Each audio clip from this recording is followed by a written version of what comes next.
সবাই চাইতেছিলেন সবার যেন একটা করে মাটির চুলা থাকে, কিন্তু আপুরা মাটির চুলাকে যে কত খাতির যত্ন করতে হয় সেটা কি জানেন? হ্যালো এভরিওয়ান, আসসালামু আলাইকুম। আশা করি সবাই ভালো আছেন। আজকে আমার মাটির চুলাটাকে আবারও একটু গড়ে দিব। এখানে দেখছেন যে উপরের যে মাটিগুলো আছে নর্মাল বেকারের, কিন্তু উপরের মাটিগুলাকে সরিয়ে একদম নিচ থেকে আমরা মাটি নিছি। অনেক দিন থাকতে থাকতে আমার মাটির চুলাটা এভাবে কিন্তু ফেটে গেছে, দেখতে একটুখানি বাজে লাগতেছিল। আম্মুকে বললাম যে আমার এটা আবার একটু লেপে দাও, আমরা সিলেটে বলি লেপে দাও, জানি না এটাকে আর কি বলে। এই যে দেখেন চারিপাশে কিভাবে ফেটে ফেটে গেছে। আম্মু অবশ্য বলতেছিলেন যখন ফার্মে যাবা আবার নেক্সট টাইম, তখন ফার্মে থেকে একটু গোবর নিয়ে আসবা, একটু গোবর দিয়ে লেপে দিলে তখন এটা মজবুত হয়ে থাকবে। কিন্তু রিসেন্টলি আমার আর ফার্মে যাওয়া নাই, সেজন্য আমাকে বললাম আম্মু একটু ব্যবস্থা করো, দেখো এটা জোড়া লাগে কিনা। তো আম্মু একটু মাটির সাথে ছাই মিশিয়ে মিশিয়ে ট্রাই করতেছিলেন, মানে আমি জানি না এটা ঠিকবে কিনা।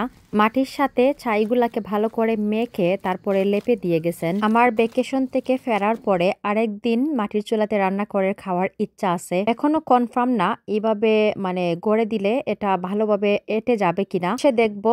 ভ্যাকেশন থেকে এসে দেখবো আর কি অবস্থা, তারপরে না হয় আবার গোবর এর ব্যবস্থা করে এটাকে লেপতে হবে। এজন্যই আপুদেরকে বলতেছি যারা কিনা আমাকে অনেক কমেন্ট করছেন বা দেখা হলে বলেন আপু আমারও একটা মাটির চুলার অনেক শখ ছিল। আসলে শখ তো অনেক থাকে, ঠিক আছে, কিন্তু যত্ন করাটা না অনেক হার্ড। এই যে এটাকে যত্ন করতে পারতেছি না মানে গোবরের অভাবে আর কি, আদারওয়াইজ আমিও কিন্তু এগুলা করতে পারি। আমি ভাবতেছি নেক্সট টাইম বাংলাদেশ থেকে পার্সেলে হোক বা যেভাবেই হোক একটা আরো সুন্দর ইটের যে অলরেডি বানানো চুলাগুলা থাকে ওগুলা একটা নিয়ে আসতে পারি। আর যাদের যাদের অনেক শখ হয় তারা কিন্তু আপনারা ইট দিয়ে জাস্ট ওয়ান ডের জন্য, মানে যে কোনো ধরনের পার্টি মনে করেন করতেছেন, ওই পার্টিতে ইট দিয়ে ওয়ান টাইমের তৈরি করে কিন্তু রান্না করে ফেলতে পারেন। ওইটাও কিভাবে বানাবেন আমার একটা ভিডিওতে দেওয়া আছে, আমি বাহিরে ইট দিয়ে রান্না করছিলাম। আম্মু যখন চুলাটাকে গড়তেছিলেন আমার ঠিক শৈশবের কথা মনে পড়তেছিল। হায় রে কি কাদামাটি দিয়ে অনেক খেলা করতাম, আমি পুকুরে নেমেও অনেকবার মাছ ধরছি। কিছুক্ষণ পরে পরে কিন্তু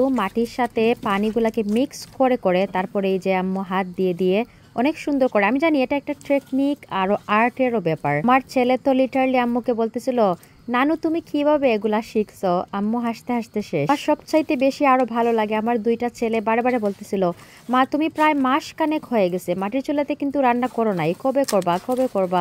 মানে ওরা এত এক্সাইটেড থাকে, দুজনেই হচ্ছে দুই পাশে আমার দাঁড়িয়ে থাকে, আমাকে হেল্প করে কি দিবে কি না দিবে। যদিও তারা আমেরিকাতে বর্ন, কিন্তু তাদের ওই যে মাটির চুলা রান্নার একটা গ্রান আছে না, ওইটা অনেক নাকি ভালো লাগে। আমি হাতটা কিভাবে ক্লিন করবেন মানে মাটিগুলাকে কিভাবে ভালোভাবে ছাড়াবেন সেটাও কিন্তু দেখিয়ে দিচ্ছি যদি কেউ করে থাকেন আর কি। এই তো ফাইনালি আমাদের কনেকে সাজানো হয়ে গেছে। বুঝতেছি না এই গোড়াটা ঠিকবে কিনা, ভ্যাকেশন থেকে ফিরে এসে বুঝতে পারবো, নেক্সট আপডেটে হয়তো আপনাদেরকে বলতে পারবো। ভালো থাকবেন সবাই, আবারও দেখা হবে, আল্লাহ হাফিজ।